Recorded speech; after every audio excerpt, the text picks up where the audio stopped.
e passa a viver exclusivamente do rendimento do seu património.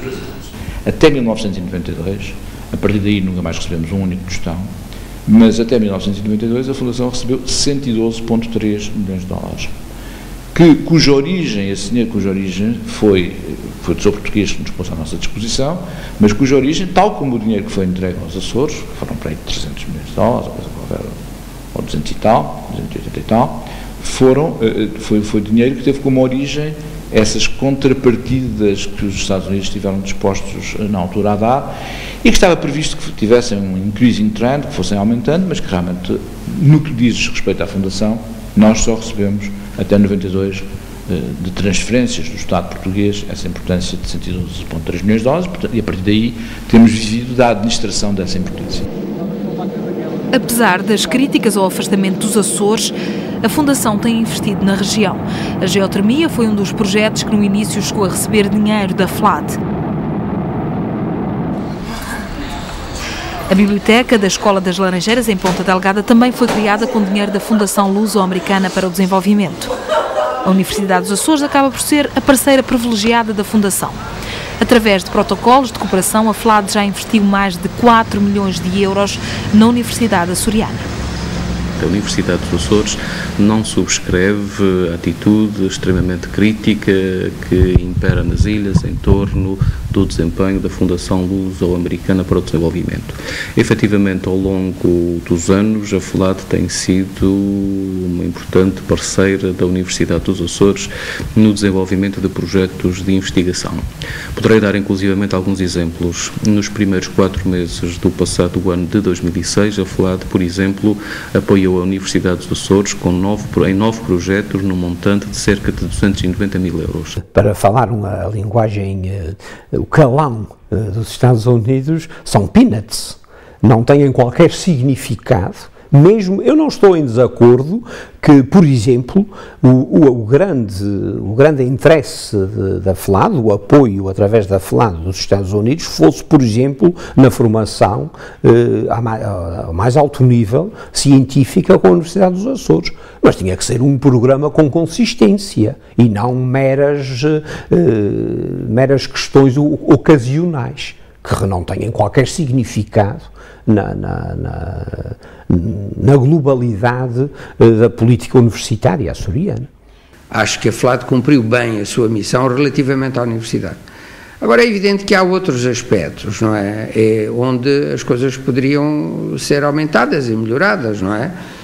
Olhe, por exemplo, na Associação Humanitária dos Bombeiros Voluntários de Ponta Delgada, não é? De que sou agora o presidente, eu penso que poderia haver aqui muita coisa, até no apoio, por exemplo, a ligação desta associação com associações norte-americanas, onde nós sabemos que existe uma tecnologia e possibilidades de apoio muito grandes. Só tem que se candidatar.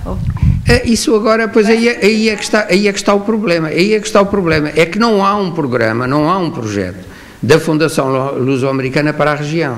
A Fundação deveria ter um programa que fosse até plurianual, no qual várias entidades açorianas, o governo, instituições, etc., pudessem participar, a criação, por exemplo, de uma espécie de conselho que relacionasse a região com a Fundação, mas é evidente que isso passa muito por decisões políticas e por vontade política. Um dos grandes apoios estruturais da FLAD aos Açores seria um apoio com grande visão de futuro, poderia ter a ver com a implementação de sistemas de energia renovável, tanto sistemas que permitissem produções de consumo público como produções de consumo mais restrito, portanto o desenvolvimento de uma sociedade de novas energias para que o projeto de transformar os Açores numa região independente em termos energéticos avançasse de facto e avançasse mais depressa do que está previsto.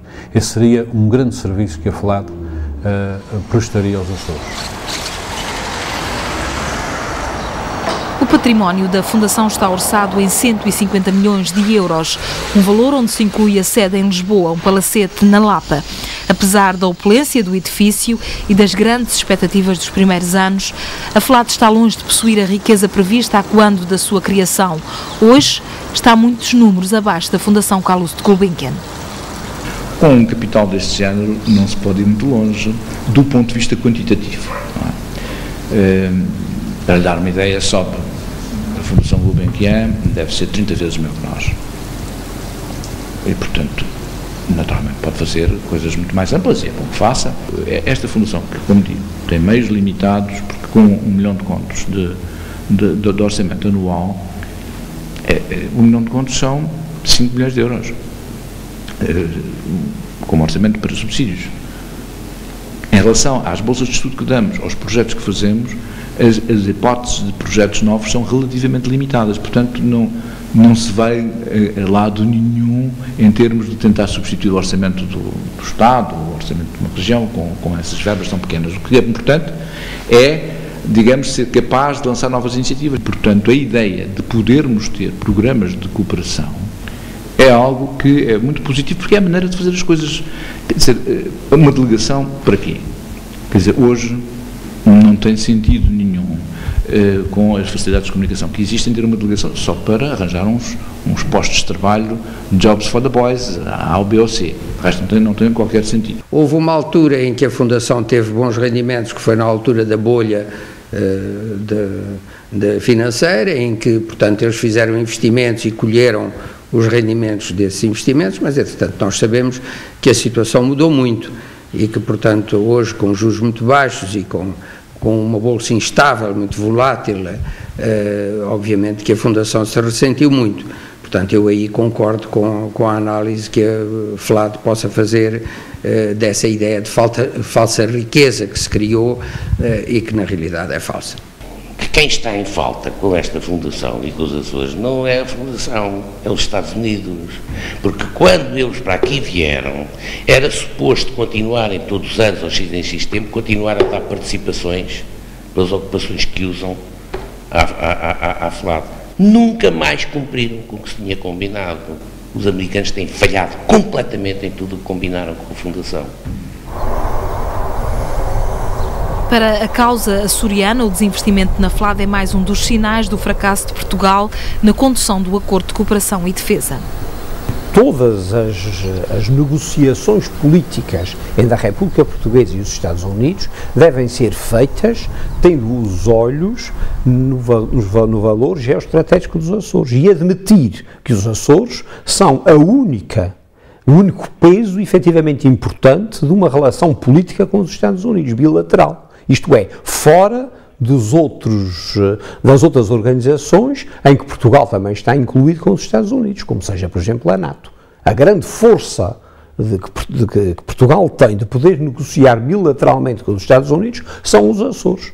Pretender fazer crer que há outros interesses e outro peso para além do peso geoestratégico dos Açores parece-me um absurdo, estou de acordo consigo, diminui a força portuguesa, mas não é isso que entenderam ou que entendem alguns conselheiros da política externa portuguesa e acho que estão errados.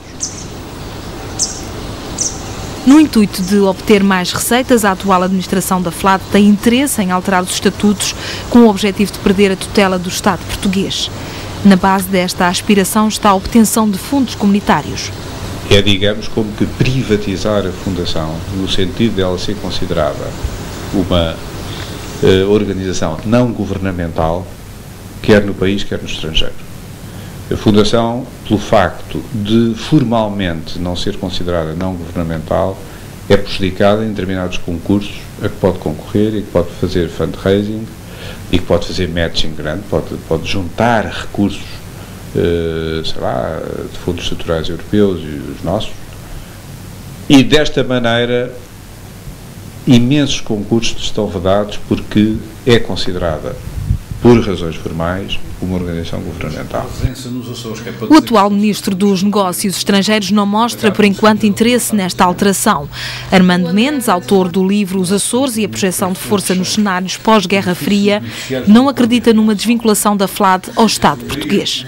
Penso que nem o Estado português, e muito menos o Estado norte-americano, têm interesse nesta situação. Penso que os dois Estados, e sobretudo os norte-americanos, encaram a FLAD como um instrumento de soft power em Portugal, ou seja, um instrumento que existe para promover interesses que podem ser comuns, outras vezes para promover interesses que podem ser norte-americanos e têm que ser transformados em interesses comuns, também eventualmente às vezes para fazer o contrário, promover interesses portugueses junto dos Estados Unidos, e penso que nem Portugal nem os Estados Unidos, sobretudo os Estados Unidos, têm interesse em deixar cair este estatuto da FLAD. E depois a FLAD é sempre um alibi para os Estados Unidos, ou seja, os Estados Unidos têm um alto interesse nos Açores, têm um alto interesse na posição geoestratégica da região e, sobretudo, na base das lajes. As contrapartidas são cada vez menores e os norte-americanos podem sempre dizer que a FLAD é uma contrapartida ou pode atuar no âmbito de contrapartidas. Insatisfeito com a relação da FLAD com os Açores, há 3 anos atrás, o Governo Regional dá início a um processo de aproximação. Um trabalho de bastidores que leva também a que o Governo apresente diretamente à Fundação projetos de caráter científico da Universidade dos Açores. Um trabalho que acabou por se revelar difícil. Sendo a base das lajes, digamos assim, a justificação primeira da criação da FLAD, isso deveria reverter na ação da FLAD para com a região autónoma dos Açores. Essa diferença de entendimento, durante algum tempo, dificultou, julgo eu, a comunicação entre as partes e fez com que se fosse, talvez procurando fazer com que fosse o próprio desenrolar dos acontecimentos a resolver esse diferente.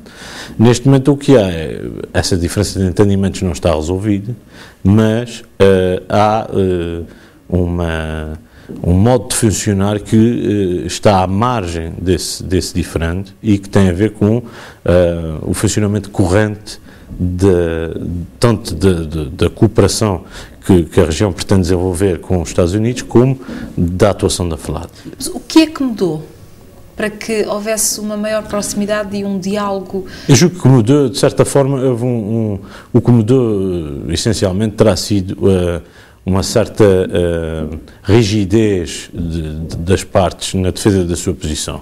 Portanto, passou a haver uma maior flexibilidade em relação a isso. Foi preciso abrir caminho. Exatamente. Também. E foi preciso também que, durante algum tempo, expor a argumentação dos Açores junto da FLAD e junto do Governo da República, no sentido de que ambas as estruturas percebessem que havia legitimidade naquilo que a região autónoma dos Açores dizia. O relacionamento com a Fundação Luso-Americana não se deveria resumir apenas ao patrocínio de projetos científicos. O Governo Regional trabalha por uma presença açoriana na FLAD. Ao contrário do Executivo de Mota Amaral, o atual Governo não defende uma delegação nos Açores. O trabalho de bastidores culmina com a nomeação de Mário Mesquita. Mais do que uma vitória do Governo Regional, é uma conquista dos Açores, da região autónoma dos Açores. É claro que, sendo este um processo que envolveu uma componente de negociação, uma componente de sensibilização, uma componente da ação do Governo Regional junto das estruturas nacionais, do Governo Central e da própria FLAD, agora, o que fica para a história, o que ficará para a história, muito provavelmente é a conquista da região autónoma dos Açores em relação a uma matéria onde os esforços já vinham de longa data. Isso é que me parece que é o mais relevante. A nomeação de Mário Mesquita é acolhida na região de diferentes formas. A presença do professor Mário Mesquita no Conselho de Administração da Fundação seja penhor de uma mais efetiva cooperação luso-americana, tendo por centro preferencial os Açores. Porquê que nunca se conseguiu antes este administrador? Não quer dizer, não é porque não tenham feito diligências nesse sentido. Lembro de algumas do meu tempo ainda como no Governo Regional e ao longo desses 10 anos do Governo do Presidente Carlos César, com certeza ele terá diligenciado nesse sentido. Bom, o que interessa, muito mais do que saber o que está para trás e as dificuldades encontradas, é que parece que finalmente este objetivo vai ser alcançado e eu congratulo muito vivamente com ele, com alcançar esse objetivo, e felicito muito vivamente o Presidente do Governo Regional por o ter finalmente obtido. É óbvio que as circunstâncias em que o Dr. Mário Mesquita vai para a FLAD são as circunstâncias de modificar a política